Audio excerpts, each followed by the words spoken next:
j'adore.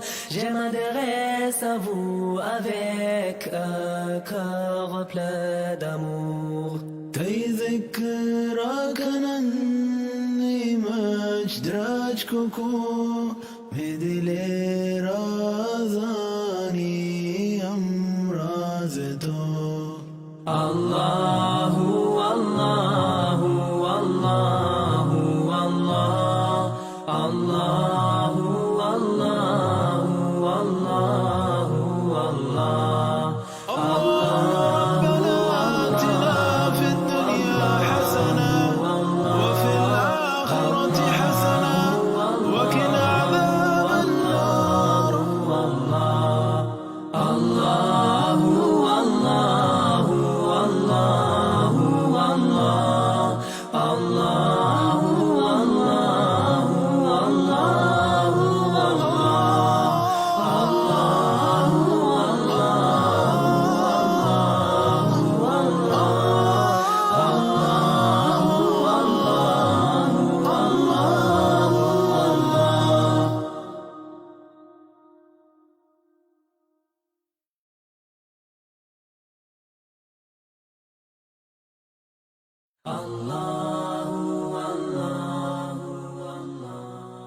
والله والله Assalamualaikum warahmatullahi wabarakatuh. Alhamdulillahi rabbil alamin. Wassalatu wassalamu ala ashrafil anbiya'i wal mursalin. Sayyidina wa nabiyyina Muhammadin wa ala alihi wa ashabihi ajma'in. Wa qala Allah ta'ala fi kitabihil karim. Ba'da a'udzu billahi minasy syaithanir rajim. Faminan nasi man yaqulu Rabbana atina fid dunya wa ma lahu fil akhirati min khalaq. Wa minhum man yaqulu Rabbana atina fid dunya hasanah wa fil akhirati hasanah wa qina adzaban nar. Sadaqallahul azim. Saudara, para hadirin, para pemirsa, di mana juga antum berada, puji syukur kita kehadirat Allah Subhanahu wa taala, di mana kita masih dipanjangkan umur oleh Allah pada hari ini. Mudah-mudahan kehidupan kita hari ini pastinya lebih baik daripada semalam insyaallah, dan besok pula pastikan kita lebih baik daripada hari ini. Artinya orang yang baik itu bukan hanya sekadar dia sehat walafiat semata-mata, dia boleh hidup, dia berjalan, dia boleh mendengar, dia boleh melihat semata-mata, tetapi kebaikan seseorang itu dinilai ialah pada amal perbuatannya.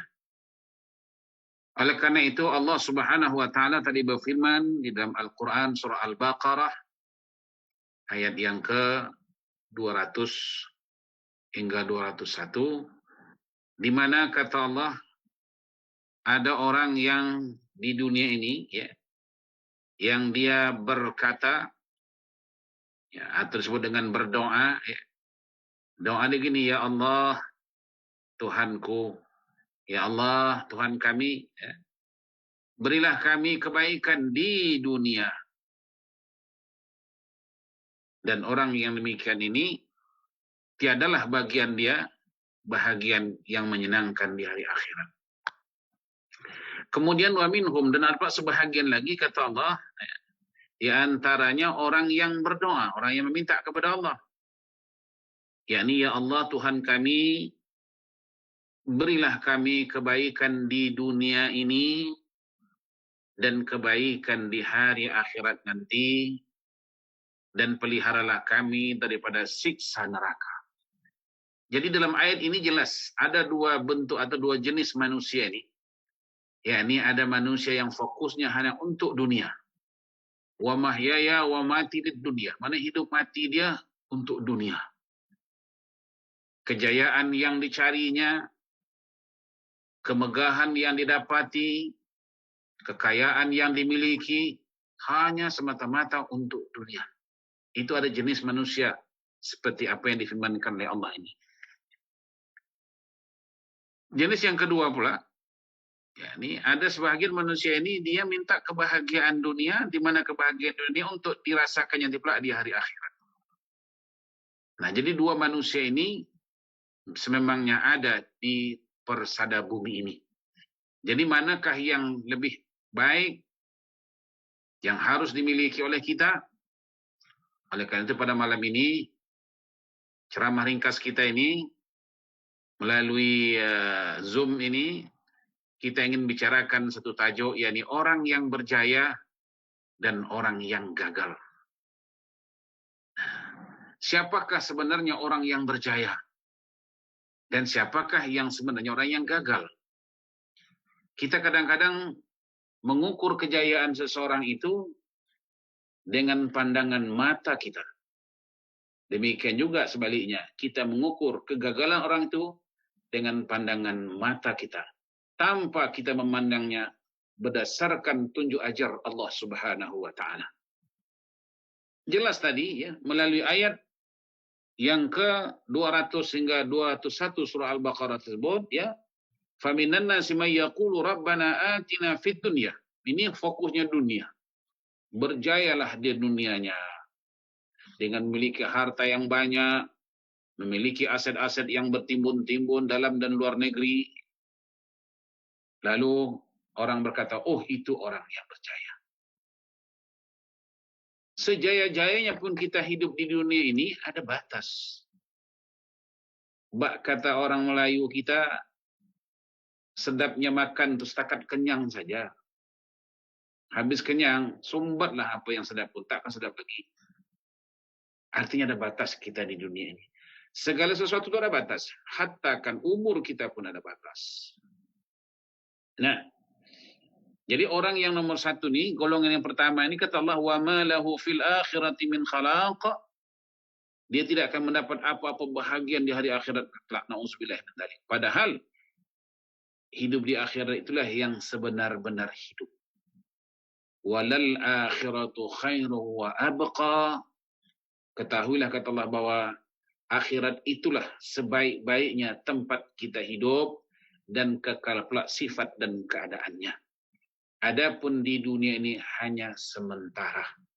Yang ini telah dijelaskan Nabi kita Muhammad sallallahu alaihi wasallam. Apa kata Nabi? A'mari ummati baina sittin wa sab'in. Umur umatku kata Rasulullah rata-rata di kalangan 60-70. Jika ada siapa yang lebih daripada itu, ada rahmatun minallah. Itunya rahmat Allah yang perlu disyukuri dan juga perlu dipertanggungjawabkan. Sebab umur itu akan dipersoalkan oleh Allah. Umur yang aku beri engkau habiskan kemana? An umrihi fima afnahu. Umur yang aku beri itu kamu gunakan, kamu habiskan untuk apa? Jadi ini maknanya berhati-hati kita hidup. Jangan kita hanya berpoya-poya, bermegah-megah dengan dunia. Ingat, ada batas. Dalam Al-Quran sebut ajal. Likulli umatin ajalun. فَإِذَا جَاءَ أَجَلُهُمْ لَا يَسْتَأْخِرُونَ سَاعَةً وَلَا يَسْتَقْدِمُونَ.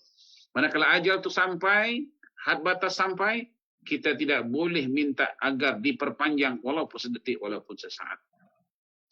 Nah, oleh karena itu mari kita masuk kepada yang nomor 2. وَمِنْهُمْ مَنْ يَقُولُ رَبَّنَا آتِنَا فِي الدُّنْيَا حَسَنَةً وَفِي الْآخِرَةِ حَسَنَةً وَقِنَا عَذَابَ النَّارِ.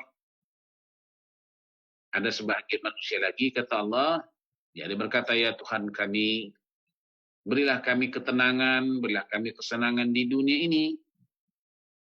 Semoga ketenangan, kesenangan yang kami peroleh di dunia ini dapat kami gunakan untuk kami meraih kesenangan dan kebahagiaan di hari akhirat nanti.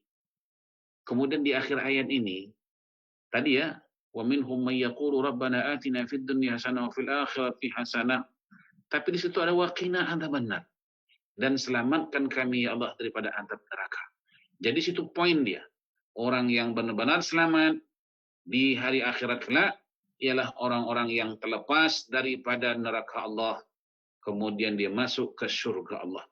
Jadi untuk kita nak masuk surga Allah tu melalui proses. Ya, melalui proses. Nanti itu akan kita bisahkan pada masa yang lain tentang keadaan suasana di hari akhirat nanti dan juga disebut di padang mahsyar macam mana bagaimana. Baik. Lalu kita nak bicarakan sekarang ini siapakah orang yang berjaya sebenarnya? Kita lihat. Sebenarnya orang yang berjaya itu sekali lagi saya batasi bukan diukur dengan kekayaan harta yang dimilikinya, ketinggian pangkat yang disandangnya, bukan. Ikut ya, orang yang berjaya sebenarnya berjaya itulah pertama orang yang hatinya luas. Kata orang kampung, dia punya lapang hati, lapang dada. Walaupun dia berada di tempat tinggal rumah yang sempit.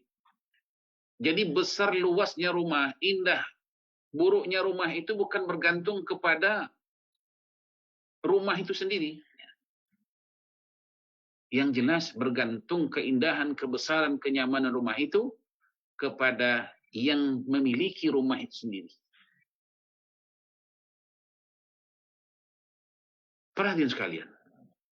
Kalau kita nak bayangkan, nak bandingkan rumah kita dengan rumah Rasulullah SAW, mungkin 100 kali atau mungkin beribu kali bagi mereka yang tinggal dalam istana dibandingkan dengan rumah Rasulullah. Tapi hakikatnya Rasulullah katakan apa? Baiti jannati, rumahku syurgaku.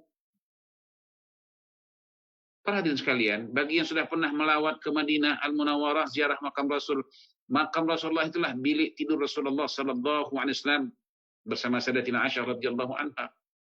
Berapa besarlah rumah itu? Lantai pun tanah, atapnya pun pelepah-pelepah daun kurma itu yang dianyam, dindingnya juga demikian. Tapi Nabi mengatakan baiti jannati, rumahku syurgaku. Dibandingkan dengan tadi kita tak berkata baiti jannati. Kita sering berpikir jannati utangi, rumahku utangku. Kalau kita tengok rumah kita dengan utang kita, mati hidup balik pun barangkali belum lunas lagi. Allahu Akbar. Jadi yang jelas, orang yang bahagia, orang yang berjaya itu, yang pertama sekali di dunia ini adalah orang yang hatinya luas. Ini di dunia ya. Hatinya luas walaupun rumahnya sempit. Istilah Mat Saleh, my heart is my home. Rumahku hatiku. Apalah artinya rumah besar, tapi hati sempit. Rumah besar, hati sempit. Di dalamnya tak tenang, gelisah, resah. Kata pepatah, ya, rumahnya besar, ya, rumahnya lapang, permadani terbentang, di keliling rumah ada kembang-kembang, banyak bunga-bunga. Makanan selalu terhidang, lauknya enak, rendang padang, rendang udang. Kemana pergi dia selalu naik kapal terbang. Keretanya cantik, keretanya besar, ya, bergemilang. Tetapi dalam rumah itu tiap hari macam berperang. Jadi jelas di situ rumah itu bukan mereka merupakan priority yang ianya merupakan satu atau tanda kebahagiaan. Tadi saya contohkan Rasulullah sallallahu alaihi wasallam mengatakan baiti jannati, rumahku syurgaku. Jadi jelas bahwa orang yang berjaya, orang yang senang di dunia ini orang yang hatinya, hati. My heart is my home. Hatinya luas, hatinya lapang, hatinya tak pernah cemberut, hatinya tak pernah berhasad dengki, walaupun tadi dia rumahnya lapang. Jadi jelas, ya, kejayaan, kebahagiaan itu ialah berletaknya di hati. Saudara sekalian, bagaimana? Adakah kita merasakan kebahagiaan tinggal dalam rumah itu? Tengok anak demikian keadaannya, ya Allah. Tengok pula suami gelojo sana gelojo sini. Tengok pula istri tak tentu arah. Allah. Rumah itu bukan macam surga, macam neraka. Jadi jangan heran ya. Kalau ada setengah-setengah orang, dia lebih senang duduk di kedai kopi daripada pagi sampai ke malam. Dia tak tenang, tak betah tinggal di rumah. Sebab rumah itu rasanya bagaikan penjara. Saudara-saudaraku sekalian, ingat. Orang yang berjaya, orang yang bahagia itu ialah orang yang hatinya lapang, hatinya luas. Walaupun tadi saya katakan dia tidak punya rumah yang besar, tidak memiliki harta yang banyak, semua serbi dalam suasana sederhana. Khairul umur awsatuha. Sebaik-baik perkara itu sederhana sahaja. Bak kata orang kampung, besar periuk, besar kerak dia. Itu rumah ya, dan lain sebagainya. Kemudian siapa lagi orang yang bahagia itu? Orang yang bahagia itu orang yang selalu mampu memberi, ya, meski hanya sedikit. Selalu memberi. Walaupun sedikit. Nah, ya, orang yang selalu atau orang yang mampu memberi. Ini kadang-kadang nak beri, ini bukan main susah. Maaf tuan. Kadang-kadang nak belanja kopi secangkir pun susah. Apalagi nak mie rebus, lagi tak ada harapan. Jadi orang yang bahagia terus dia selalu ya, yang selalu atau dia mampu memberi bukan soal banyaknya, tapi soal pemberiannya. Ini orang yang termasuk orang yang berjaya itu. Jadi selalu mampu memberikan meski hanya nilai sedikit. Jadi dia memberi ini bukan maknanya soal banyak sedikit. Kata pepatah Melayu ya. Banyak tanda ada, sedikit tanda terkenang. Nah, itu dia. Itu hadis orang Melayu. Banyak tanda ada. Kalau dikasihnya banyak itu orang mana dia ada tuh. Kalau kasih sedikit itu tanda diteringat lah. Artinya dalam suasana macam manapun dia tetap berbuat baik. Dalam suasana banyakkah, dalam suasana sedikit-kah, tetap berbuat baik. Sebab tentu kalau kita nak tunggu banyak baru kita berbuat baik, nak tunggu kaya lah contohnya kita berbuat baik. Kapan kita kaya? Bila kita nak kaya? Silap-silap kaya nanti. Nah, jadi apa yang ada hari ini berikan. Ya. Wa yasruna ala anfusihim wa khasasa. Coba tengok sahabat Nabi dulu. Mereka itu memberi walaupun mereka itu tidak dapat. Maknanya mereka itu mengutamakan orang lain ketimbang diri sendiri. Kita usah kadang-kadang nak beri orang, ya na'udzubillah min dzalik. Ya. Orang tengok kita makan pun kita dah rondok-rondok, takut-takut ni orang diminta, nak minta aku ni. La ilaha illallah. Berondok-rondok nak makan, nak minum, takut diminta dia orang. Allahu Akbar.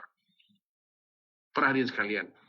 Orang yang bahagia sekali lagi, ya, orang yang berjaya sekali lagi ialah orang yang selalu mampu memberi meski hanya sedikit. Bukan soal banyak sedikitnya, tapi dia memberinya itu. Itu orang bahagia. Dan yang ketiga apa dia? Orang yang berjaya bahagia itu orang yang selalu menemukan masa untuk dia bersujud, mensyukuri setiap butiran nikmat yang Allah anugerahkan kepadanya. Ini. Kita kadang-kadang nak rukuk sujud ni susah. Banyak alasan, tak ada masalah, busy lah. Maka di sini sebutkan orang yang berjaya itu ialah orang yang selalu menemukan masa untuk bersujud. Mudah bagi dia untuk melaksanakan amal ibadah. Contoh, dia nak bangun tahajud, tak payah dia nak itu set itu jam. Dia kata, ya Allah, aku nak bangun malam ni jam sekian-sekian, nak salat tahajud. Bangun automatically. Begitu mudahnya dia. Ya. Tapi ada setengah-setengah orang, ya Allah, lihatnya, usahakan bangun. Dibangunkan pun susah. Kadang-kadang ada peluang untuk dia berbuat baik ketika itu, tapi dia tak berbuat. Ada orang, contohlah, minta bantuan. Dan waktu itu dia mampu untuk memberi bantuan tersebut. Tapi memang sudah dasar ya. Ini salah satu di antara orang-orang dibenci Allah Ta'ala begitu. Ada kisah kawan saya nih, Ini kejadiannya waktu di Mekah ya. Jadi memang di waktu di negerinya ini memang orangnya memang saya kenal betul orangnya memang dermawan. Apa namanya, mudah memberi. Jadi waktu itu dia pergi ke Mekah. Dari rumahnya sebelum berangkat ke tanah suci Mekah nih, dia memang sudah memperuntukkan uang untuk spesial nanti sedekah di Mekah. Kalau seandainya ada orang minta bantuan, minta sedekah, dia sudah ada peruntukan itu. Disiapkannya sejak dia melangkahkan kaki meninggalkan benda rumahnya di Singapura ini. Oke. Kemudian dalam rombongan dia itu, dan orang yang terdekat dengan dia juga lah, bukan orang jauh yang dekat juga, tapi kedekutnya orang ini memang terkenal. Istilahnya itu pelip, medit, tengkuk belubang. Itu pelip, medit, tengkuk belubang. Jadi orang yang kedekut nih, tengkuk itu kata orang kampung belubang. Kalau tengok dari belakang, dimasukkan air setengah gelas boleh masuk, ambil straw, serup gitu. Itu kedekut. Pelip, medit. Apa yang berlaku semasa di Mekah? Yang pelit medit tadi ini, yang tadi hamba Allah tadi memang sudah mempersiapkan setiap dia keluar daripada hotel nak pergi masjid memang sudah siapkan uang untuk kalau ada nanti orang tak sedekah. Ditunggu-tunggu, dicari-cari, tak ketemu-temu pula. Yang si kedekut ini sampai dikejar katanya oleh orang peminta sedekah, sampai dia menjerit-jerit, sampailah di pintu hotel tu dia tersungkur. Di pintu hotel itu orang lain pada hairan, kenapa, ada apa? Tatkala dia sudah sembuh, sudah siuman sikit, orang pun bertanya, kenapa? Dengan sendiri berkata, tadinya aku dikejar oleh peminta-peminta sedekah. Aku lari. Subhanallah. Ini tentuan di dunia sudah ditunjukkan Allah. Memang ini orang sangat kedekut sekali. Akhirnya dikejar, dicari. Mungkin ini pandangan manusia, tapi entah makhluk apa, wallahu a'lam. Sementara si hamba Allah yang tadi pula, dia satu kumpulan. Memang dia dari Singapura sudah mempersiapkan uang untuk sedekah tu, tapi tak satu pun ditemuinya orang-orang yang minta sedekah dengannya. Nampak pada sekalian. Ya. Jadi orang yang ketiga, orang yang berjaya itulah orang yang selalu dia menemukan masa-masa untuk dia bersujud, beribadah kepada Allah Subhanahu wa taala. Ada kadang-kadang orang susah sangat nak ibadah, ya Allah, dibangunkan tak bangun. Diajak malah mengejek, dirangkul malah memukul. Sulit sekali. Ya. Yang lain-lain itu pepatah petitih semua dia boleh hafal pantun luar kepala, tapi kadang-kadang qul ya ayyuhal kafirun tak hafal-hafal. Ini penyakit. Susah sangat dia nak hafal qul ya ayyuhal kafirun itu saja, apalagi yang lain. Tapi yang lain-lain, falsafat ini, falsafat itu, profesor itu, semua dia boleh hafal di kepala dia. Tapi bab Quran, ya. Ini kisah lawak lah. Ya. Dia ni kadang-kadang bergaya lebih. Jadi jemaah tu pada yakinlah dia ni memang orang nampaknya orang yang boleh jadi Pak Imam kan. Tengok pada gaya. Ini gaya ni bahaya juga. Jadi jangan bergaya-gaya sangat. Jadi bahanakan mereka ni ada satu kumpulan. Masuklah waktu solat ini.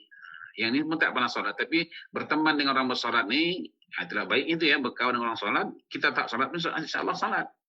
Tapi sebaliknya pula, kalau kita bersolat, berkawan dengan orang yang tak bersolat, kita pun tak solat sekali. Jadi si hamba Allah ni, tengok kepakainya memang orang yang bersolat. Jadi kawan-kawan dia mempersilakan dia jadi imam. Okey? Pada mulanya dia menolak. Memang dia tak tahu. Tapi teman-temannya dia tak yakin yang dia tak tahu. Tengok gaya dia. Sekarang kan mesti gaya ni. Sikit bergaya. Gaya ustaz, gaya kiai, gaya ulama. Nah, jadi orang persilakan dia jadi imam. Dia tak boleh sebenarnya. Tapi dipaksa juga. Sebab yang lain tak yakin yang dia tak boleh. Tengok gaya tadi lah. Akhirnya dia pun jadi imam lah. Dalam keadaan ketidakbolehnya itu. Tapi keterpaksaannya. Dia pun jadi imam. Ini kan kita. Allahu Akbar. Lama. Kun-kunan baca doa iftitah. Tapi lama sangat. Ya, tunggu. Sekali dia toleh ke belakang, dia bilang apa? Kan aku bilang aku tak boleh. Katanya. Bayangkan, ada manusia macam itu. Ya. Jadi kembali kita persoalan tadi, orang yang selalu menemukan masa untuk bersujud, orang yang selalu dibukakan Allah Ta'ala pintu-pintu kebaikan kepada dia. Contoh gini, dia kadang-kadang tidak ada niat dia untuk nak bersedekah contohnya. Tapi dia melalui satu tempat, ada pula orang yang minta sedekah, akan dia beri. Padahal tadi dia tidak ada program untuk dia nak beri sedekah itu. Tapi dengan sendirinya Allah Subhanahu wa taala membukakan kepada pintu-pintu kebaikan. Ini tanda Allah sayang dia. Ya, selalu menemukan masa, tempat untuk dia berbuat baik, untuk dia bersujud kepada Allah. Setiap bukti dan nikmat yang Allah anugerahkan kepada dia. Subhanallah. Ini contoh orang yang berjaya. Kemudian tentunya ada orang yang lawannya. Siapakah orang yang gagal itu? Jadi kita nak tahu. Jadi 3 contoh saya sebutkan tadi itu sudah cukup. Boleh kias ke yang lain. Yang 3 ni pula contoh-contoh orang yang gagal. Jangan-jangan kita termasuk dalam golongan yang gagal ni, na'udzubillah ya. Ini contoh ni. Perlu dengar baik-baik. Jangan-jangan kita termasuk dalam golongan itu. Orang yang gagal itu orang yang sempit hatinya. Meskipun dia memiliki harta yang banyak, rumah yang luas, tapi hati sempit. Padahal tadi uang banyak, nak sedekah tu ya Allah. Tengok kiri, tengok kanan. Di kepalanya pikir rugi. Kalau kasih nanti rugi, kalau kasih rugi. Padahal yang dikasihnya itu tidak seberapa pun. Tapi dalam otaknya itu, dalam pikiran dia itu, wah, kerugian. Yang dibayangkannya itu kerugian. Bayangkan, padahal dia memiliki. Dan Allah Ta'ala sudah buka peluang itu kepada dia untuk dia tadi istilahnya memberi. Tapi dengan sendiri tersekat oleh hatinya. Kata orang Melayu, pintu sudah terbuka untuk dia sebenarnya. Tapi entah apa sebab kaki itu susah sangat nak masuk. Contohlah, masjid terbuka. Walaupun COVID ini masih terbuka. Dan dia berpeluang untuk pergi masjid. Tapi bukan main susah dia nak pergi masjid. Nak pula lagi tadinya, dulu sedang COVID dia tak pergi, apalagi sedang COVID ini lagi bagus, saya bilang. Peluang terbuka. Untuk dia berbuat ibadah. Berkesempatan. Tapi ditutup oleh Allah Subhanahu wa Ta'ala. Allahu Akbar, Allahu Akbar. Jangan sempat. Jangan sempat. Sudah tutup pintu kebaikan bagi Allah. Semua harta yang dimilikinya berjuta-juta. Kesehatan yang dimiliki tak pernah masuk hospital pun, sehat terus. Tapi dia tidak menggunakan kesempatan. Sebab apa? Ditutup oleh Allah Subhanahu wa Ta'ala. Kata Allah, khatamallahu ala qulubihim wa ala sam'ihim wa ala absarihim bishawah. Tertutup. Walaupun matanya terang melihat, tapi bagaikan buta. Walaupun telinganya terang mendengar, tapi bagaikan orang peka. Hatinya pada sehat, tapi tertutup. Na'udzubillah, summa na'udzubillah. Inilah contoh orang yang gagal, yakni orang yang sempit hatinya. Hati ya, ini hati ni. Sebab apa? Hati ini adalah raja dalam hidup kita ni. Idza salahat, salaha jasadu, kata Nabi. Kalau hati itu baik, baiklah kehidupan dia. Wa idza fasadat, fasadal jasadu kullu. Manakala hatinya itu busuk, hatinya buruk, buruklah tingkah lakunya, buruklah kata-kata dia. Walaupun kadang-kadang kata manis, tapi dalam hati itu busuk bahkan bangkai. Na'udzubillahi min dzalik. Jika ada siapa di antara kita demikian, tubu qabla an tamut. Wasari'u ila maghfirah. Segeralah mohon keampunan Allah. Tubu qabla an tamutu. Bertobatlah sebelum mati menjelang datang. Saudara-saudara sekalian. Kemudian siapa lagi orang yang gagal? Orang yang gagal adalah orang yang sangat sukar memberi. Walaupun berlimpah ruah hartanya. Kalau umpamanya dikasih pun, takkan berkurang nilai harta dia. Tapi bukan main berhitungnya. Inilah orang yang gagal. Jadi belum tentu orang kaya itu kaya. Mungkin orang kaya itu orang yang miskin. Rasulullah mengatakan, orang kaya itu bukan orang yang banyak memiliki harta. Orang kaya bukan orang yang banyak menyimpan harta. Demi sungguhnya, orang yang kaya itulah orang yang banyak memberi. Jangan silap.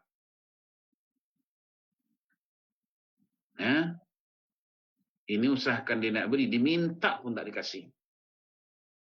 Luar biasa. Nauzubillah min dzalik. Nah, itu contoh yang kedua. Sangat sukar memberi, sulit, pelit, medit tadi ya. Walaupun berlimpah luas hartanya. Kadang-kadang dia hanya banggakan harta di sana, harta sini, harta dalam negeri, harta luar negeri. Tapi harta yang dimilikinya menjadikan dia semakin miskin. Apa kata orang Arab? Laisal ghina bikathirin malin, walakinnal ghina ghina'u nafsi. Bukanlah orang kaya demi sesungguhnya orang mempunyai harta yang melimpah ruah. Itu belum tentu orang kaya. Melainkan katanya ulama, apa kata apa? Melainkan orang kaya adalah orang yang kaya hati. Letakkan kekayaan itu di hati. Ya. Dan yang ketiga, perhatian sekalian, siapakah orang yang gagal? Ya. Yang ketiga, orang yang tidak pernah ada masa untuk dia bersenda gurau dengan anak istrinya. Lebih-lebih lagi untuk hari akhiratnya. Nak bersua muka dengan anak istri pun susah. Tadi dia pergi, anak tengah tidur. Dia balik pun anak tidur. Tak pernah melihat muka bapak. Sibuk terus. No time, no time. Asal-asal apa? Overtime. Extra time. Lalas no time. Tak pernah ada masa. Sibuk aja. Usahakan nak mengaji, nak ikut majlis ta'lim. Sedangkan duduk bersama anak pun susah. Nah, ini ingat ya. Ini orang yang gagal nih. Yakni tidak pernah ada masa untuk bergurau dengan anak, bersenda gurau dengan cucu. Tak ada time. Anak dia besar pun tak tahu bila anak dia besar. Allah. Duit banyak. Dalam bank tu banyak duit. Tapi kadang-kadang kita tengok selekeh. Ya Allah, macam miskin. Padahal orang dia ada uang. Tapi tengok gayanya selekeh. Makan pun fikir-fikir. Beli barang yang paling murah. Padahal dia mampu beli yang berkualiti. Makan tu kadang-kadang, ya Allah, berhitung. Ikan tu beli seekor. Sebelah dimakan tengah hari, malam sebelah. Seekor tu untuk semalam. Ayah. Susah sangat dia. Tidak pernah ada masa untuk bersenda gurau dengan anak. Dengan istri. Sibuklah, tak ada time lah. Allah. Nah, kalau itu pun tak ada apa lagi untuk kepentingan akhirat. Nak berzikir, baca Quran, bertafakur. Langsung. Inilah contoh-contoh orang yang gagal. Jadi untuk itu saya mengajak kita semua. Bukan bermakna yang saya sampaikan ini saya betul, belum tentu juga. Cuman sama-sama lah kita. Wa ta'awanu 'alal birri wat taqwa. Wa la ta'awanu 'alal ismi wal 'udwan. Mari kita saling mengajak pada kebaikan dengan penuh keimanan, dengan penuh ketakwaan. Ya. Saling ya. Menasihati wa tawasau bil haqq wa tawasau bis sabr. Mudah-mudahan kehidupan kita ya, dengan adanya peringatan-peringatan, pengajian-pengajian kita dengar, menjadikan diri kita insaf. Kalau kita tidak menginsafkan diri kita, siapa lagi? Para hadirin sekalian, saya benar-benar ya, kadang-kadang tergenang juga air mata saya. Sebab apa? Tentang bukan air mata saya ini air mata menangis karena sedih, tidak, kena gembira. Kenapa gembira? Singapura kita di negeri baldatun thayyibah, negeri yang betul-betul bertuah kata orang kampung. Kenapa? Pengajian banyak di mana-mana masjid. Kemudian kita pergi ke masjid, masjidnya cantik-cantik, bersih-bersih, wangi-wangi. Tandasnya boleh tidur kita dalam tandas. Ini satu nikmat terluar. Masjid kita canggih-canggih. Kemudian jalan nak pergi ke masjid itu berbagai. Naik motor boleh, naik basikal boleh. Jalan kaki pun tak apa-apa. Tak ada becek, tak ada apa. Jalan, subhanallah, Singapura kita ni. Dalam hutan tu pun dipasang lampu oleh kerajaan. Terang dalam hutan tu. Sehingga semut tu nak tidur susah malam pasal disinari mata oleh lampu. Subhanallah. Tentuan. Makanya kadang-kadang Allah berfirman apa kata? Qul siru fil ard fanzuru kaifa kana aqibatul mukadzibin. Istimanya katakanlah olehmu ya Muhammad, siru fil ard, suruhlah mereka itu berjalan di persada bumi ini. Maksudnya coba kita pergi ke tempat lain. Bandingkan tempat-tempat lain dengan kita di Singapura ini. Kemudahan ini kemudahan, subhanallah, subhanallah. Makanya saya katakan negeri kita Singapura ini insyaallah negeri baldatun thayyibatun wa rabbul ghafur, negeri yang indah menawan. Segala serbinya mudah. Kata juga pengajian, katalah tak boleh masjid. Ya, ada ini online nih. Yang diperakarsai oleh Masjid Istiqamah, apalagi kurang. Jadi tidak ada alasan Covid susah lah, apa yang susah? Kita sambil duduk di rumah pun boleh mendengar ceramah yang kita sampaikan nih, kalau memang dasarnya mau. Tapi kalau dasarnya tak mau, kata orang kampung, tangkap buaya ada riak dia. Tangkap harimau ada bekas-bekasnya. Tapi kalau ditangkap dia malas, apa yang ada? Tak ada. Riak pun tak ada. Bekasnya pun tak ada. Na'udzubillah min dzalik. Jadi para hadirin sekalian, saya menggesalah kepada kita semua. Di saat-saat kita sekarang ini ditegur oleh Allah Subhanahu wa taala, kita tidak boleh mundur dalam mengaji ini. Subhanallah nikmat Allah taala. Kita katalah terbatas bagi masjid, tapi kita boleh mendengar ceramah-ceramah melalui online kah, melalui macam-macam, subhanallah. Nah, justru Rasulullah sallallahu alaihi wasallam ya selalu mengingatkan apa dia? Agar jangan pernah tertipu dengan kejayaan yang semu. Yang semu apa? Kita tengok kita berjaya, kita pikir ya tak tahunya kita ni orang yang sengsara. Itu semu namanya. Karena kejayaan duniawi, para hadirin sekalian, pasti akan meninggalkan diri kita. Meninggalkan diri kita satu hari nanti. Contoh, kita malas keluar rumah sebab rumah kita ni serba-serbi ada canggih, enggih, tak apa-apa, enggih lagi lah. Kalau pergi masjid nanti panas lah, itulah, inilah, tak ada minum, tak ada. Lalu kita bertahan di rumah. Nak keluar rumah, itu satu hal. Kadang-kadang sebab apa? Sebab rumah tu serba-serbi ada. Kemudian tambah pula lagi, maaf ya, kadang-kadang tambah lagi, aku pergi masjid, orang masjid ni orang bodoh-bodoh semua, aku ni orang hebat. Nanti kalau aku duduk ni orang masjid, semua orang miskin, aku orang kaya. Ada kadang-kadang peringkat macam itu. Saking sombongnya tu. Nah ingat, sesenang-senangnya kita di dunia pun ada batas, saya katakan tadi. Ya. Rasulullah mengingatkan, agar apa? Jangan pernah tertipu dengan kejayaan yang semu, yang sementara, yang tidak kekal. Sesenang-senangnya pun kamu ada batas. Sesehat-sehatnya kamu pun ada batas. Maka Nabi kata, irtanin khamsan qabla khamsin. Kamu rebutlah peluang 5 sebelum datang 5 ni. Sababaka qabla haramika. Muda sebelum tua. Nah, dulu saya muda. Sekarang sudah tua. Tapi alhamdulillah waktu muda pun digunakan untuk kebaikan. InsyaAllah sampai hari akhirat juga.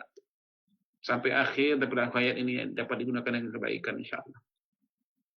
Syababaka qabla haramik, muda sebelum tua. Wa ghinaka qabla faqrika, gunakanlah masa kaya anda sebelum datang masa papa kedana. Sekarang susah kita. Dulu ada duit, badan sehat boleh pergi haji, sekarang ada duit, badan sehat tak boleh pergi haji. Ada pula COVID-19. Bayangkan, kadang-kadang COVID-19 tak ada, boleh pergi, tak dapat pula pasal tak dapat kota. Tu. Ghinaka qabla faqrika. Wa firaka qabla syughlika, gunakan masa lapang sebelum sempit. Dulu kita kata waktu bekerja nantilah dah pensiun. Nanti saya dah pensiun, saya akan datang ke masjid, akan ibadah dengan pengajian. Begitu pensiun, lain pula kerja. Apa dia? Menjaga cucu. Nampak? Jadi, kalau kita tak pandai memanajemen, masa waktu kita habis hanya begitu. Ya. Nah, kejayaan dunia pasti apa? Pasti akan meninggalkan diri kita. Kalau dia tak meninggalkan kita, dia akan meninggalkan kita. Kata Rasulullah, Kalau pedang itu kamu tidak gunakan untuk kamu menebas, maka tiba sana kamu pula akan ditebas oleh pedangmu itu. Nah, ya pasti akan meninggalkan kita. Tiba saatnya. Oleh kita Nabi kata, yutba'ul maitah thalatha. Yang mengiringi di saat kita mati, ini kita mau mati. 3 yang mengiringi kita. Salasah kata Nabi. Apa yang 3 nih? Yang kata Nabi yang pertama, ahluhu. Yang kedua, maluhu. Yang ketiga, amaluhu. Jadi waktu diantar ke tanah perkuburan kata Nabi, ikutlah 3 mengantar nih. Keluarganya, kemudian hartanya, kemudian amalnya. Tengok ya. Keluarga mengantar. Si ayah mati diantar oleh anak. Kalau sudah menantu, diantar dek cucu, diantar kawan, jiran, kenalan. Itu mana termasuk ahli. Wa maluhu, dan dia juga diantar oleh harta. Harta pun tak semua. Si mati ini punya kereta besar. Tapi dia mati, dia tak naik kereta, dia naik van. Kereta dia naik ke orang lain. Baru beli kereta itu semalam. Ayo. Mati dia tak naik itu kereta, dia naik van pula. Tapi gimana pun diantar jugalah dengan harta. Kemudian apalagi harta yang mengantar? Ya barangkali bantal dalam papan long tu lah. Dalam keranda tu, itu aja. Adakah uang yang disimpannya beratus ribu dalam bank tu mengantar dia? Hah? Adakah pangkat tadi yang disandangnya ikut mengantar dia? Semua copot. Kemudian kata Nabi, wa amaluhu amal. Nah, manakala kita berkata masalah amal, tanyalah di masing-masing. Ada tak semasa hidup kita beramal? Kalau tidak, amal pun tidak mengantar kita. Baik. Kata Nabi, setelah diantar oleh 3 pengantar tadi, fayarji'u isnani wa yabqa wahid. Pulang 3, tinggal 1. 3 mengantar tadi, pulang 2, tinggal 1. Siapa yang pulang ini? Ahluhu, keluarga. Walaupun dia seorang anak yang sangat menyayangi ayahnya, tiba saatnya si ayah mati terkubur, dia kan tak mau tinggal satu malam aja atas kubur, takkan mau dia. Silap-silap tidur dalam kamar bapak yang mati dulu tak berani. Takutlah macam terbayang-bayang arwah bapak lah. Tu.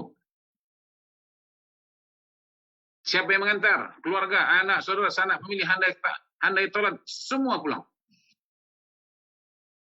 Itu yang pertama pulang. Kemudian apa lagi pulang? Maluhu, harta dia.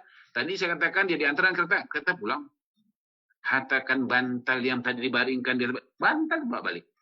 Silap-silap kasih dengan Pak Bilal. Ceret-ceret yang kadang-kadang ceret kuning daripada Mekah tu pula tu waktu dia meninggal siram dengan air ceret tu.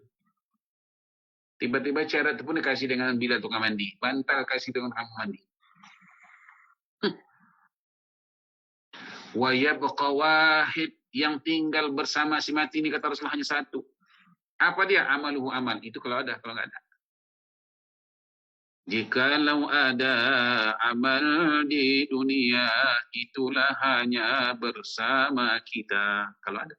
Kemudian ingat amal 2. Amal saleh, amal taleh. Amal saleh jadi kawan, amal taleh menjadi lawan. Para hadirin sekalian. Jadi ini semuanya pasti akan dialami oleh setiap kita. Sebab Allah mengatakan, kullu nafsin za'iqatul maut. Setiap yang bernyatu pasti akan merasakan kematian itu. Jadi karena itu bersiap-siaplah kita. Wa tazawwadu kata Allah. Bersiaplah kamu, siapkan bekalan kamu. Fa inna kharzadit taqwa. Sesungguhnya sebaik bekalan-bekalan untuk kita bawa mati menghadap Allah ialah ketakwaan kita kepada Allah. Idza mata ibnu Adam inqata amaluhu illa min thalathin. Jika mati kita, putuslah segala-galanya perintah. Anak, istri, rumah, harta, pangkat, jabatan, semua. Ya. Inqata amaluhu illa min thalathin. Terkecuali 3 saja. Itu pun kalau kita punya. Yang pertama kata Nabi, sedekatin jariyah, sedekah jariyah. Kalau kita pernah bersedekah, berwakaf, berinfak, itu dapatlah. Jadi rebutlah peluang ini. Peluang-peluang COVID ini banyak orang yang perlukan bantuan. Ulurkan bantuan. Jangan takut miskin. Ini kadang-kadang tengok kawan ni, tengok. Ditengok dia pun dia tak suka. Kawan tengok aku macam nak minta duit aku. Kadang-kadang datang pula penyakit sawan dia. Ditengok dia takut. Pasal apa? Dia takut orang pinjam duit dia. La haula wala quwwata illa billah. Ini membela kamu nanti pada hari akhirat. Illa min thalasin, ketiga tadi kan. Amaluhu amal dia. Apa tadi? Illa min thalasin, kecuali 3 perkara. Sedekatin jariyah. Sedekah jariyah. Mana sedekah ni? Ada yang namanya jariyah. Itu namanya sedekah yang berkekalan. Seperti kita punya wakaf. Ada wakaf di masjid. Wakaf itu wakaf. Ini banyak kita berwakaf lah. Ini jariyah, mengalir. Mengalir maknanya, walaupun kita yang bersedekah dah mati, tapi pahala tetap kita raih. Subhanallah. Ini peluang, jangan lupa. Sekecil apapun kita punya, ada sedekah jariyah kita. Bakat orang walaupun sebesar lubang jarum, menetes tiap hari. Orang Arab kata, kilan-kilan jabalan, sedikit punya lama aja di bukit juga. Walaupun sebesar lubang jarum, tapi ada menetes juga. Jariyah mengalir. Yang kedua apa? Al-ilmun yuntafa'u bih. Pastikan ilmu yang bermanfaat. Jangan engkau gunakan ilmu yang tidak bermanfaat. Ilmu yang tak bermanfaat apa? Ilmu yang menundukkan orang. Oh, boleh orang lain tertarik dengan dia. Sampai bini-bini orang pun tertarik dengan dia. Ini ilmu la yuntafa'u bih. Menjadi azab nanti. Ilmu yang bermanfaat itu, kita pernah mengajarkan ilmu kepada orang. Orang ini menjadi baik, orang ini diamalkan. Kita ajar Quran. Tadinya orang ini tak tahu baca Quran. Kita ajarkan Quran. Sehingga dia tahu baca Quran. Ini katakan amal jariyah. Sedekah jariyah. Ilmu yang bermanfaat. Al-ilmu yang tafa'u bih. Ilmu yang bermanfaat. Jangan tinggalkan ilmu tuyul. Kita mati, ilmu tuyul yang kita waris dengan orang ni menuyul. Orang ni menuyul, kita pula kena bedal dalam kubur. In ahsantum ahsantum wa in asatum falah. Kebaikan-kebaikan yang kamu buat, yang kamu berikan kepada orang, kamu akan menerima kebaikan. Sebaliknya, keburukan, kejahatan, kesesatan yang kamu beri kepada orang, orang buat, engkau pun kena juga. Dan yang ketiga, ini, wa walidin salihin yad'unahu. Dia tinggalkan anak yang saleh. Bukan anak yang salah, bukan anak yang dadah, anak yang saleh. Setiap waktu dia berdoa, Allah maghfirli dhunubi wali walidayya warhamhuma kama rabbayani shaghira. Ya Allah, ampuni dosa aku. Ampuni dosa kedua orang tuaku. Sayangi mereka, kasih mereka ya Allah. Seperti mana mereka dulu mengasihi menyayang aku semasa aku kecil ya Allah. Inilah doa anak yang saleh yang tidak ada hijab antara diri dengan Allah Subhanahu wa taala. Inilah yang perlu kita tinggalkan sebelum kita dipanggil oleh Allah Subhanahu wa taala. Berbekallah kita sesungguhnya sebaik-baik bekal adalah takwa kita kepada Allah. Jadi mudah-mudahan para hadirin sekalian, perjumpaan kita pada malam ini mendatangkan manfaat. Yang baik itu dari Allah, yang tidak baik itu daripada saya sendiri, dan insyaallah pada kesempatan lain akan kita sambung lagi kuliah Zoom kita ni melalui Masjid Al-Istiqamah. Moga-moga Allah Subhanahu wa taala meridai kita, dan kita mohon kepada Allah agar kita ditunjukkan ke jalan-jalan yang diredainya di mana juga kita berada, walau dalam suasana apapun. Kita mohon kepada Allah agar Allah senantiasa memberikan petunjuknya kepada kita, sehingga kita tergolong dalam golongan orang-orang yang mendapat petunjuk Allah Subhanahu wa taala. Orang yang telah ditunjuk oleh Allah, tidak siapa yang boleh menyesatkannya. Sebaliknya, barang siapa yang disesatkan oleh Allah, tidak siapapun yang boleh memberinya petunjuk lagi. Sekian, terima kasih. Wabil taufiq hidayah. Waridha wal inayah. Wassalamualaikum warahmatullahi wabarakatuh.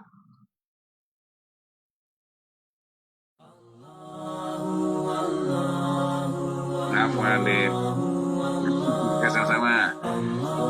Ayo, nanti jumpa lagi. Warahmatullahi.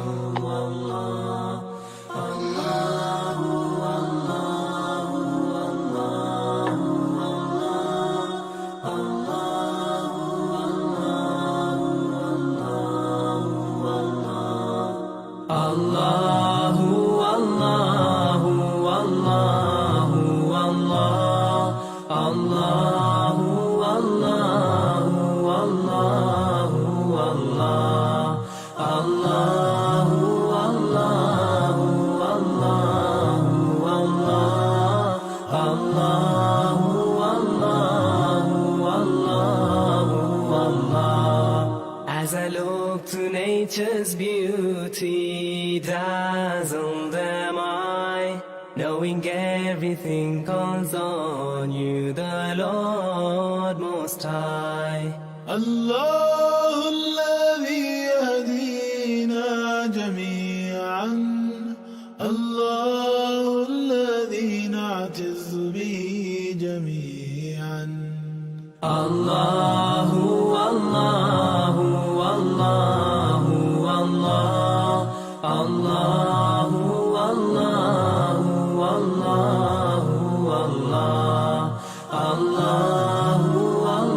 الله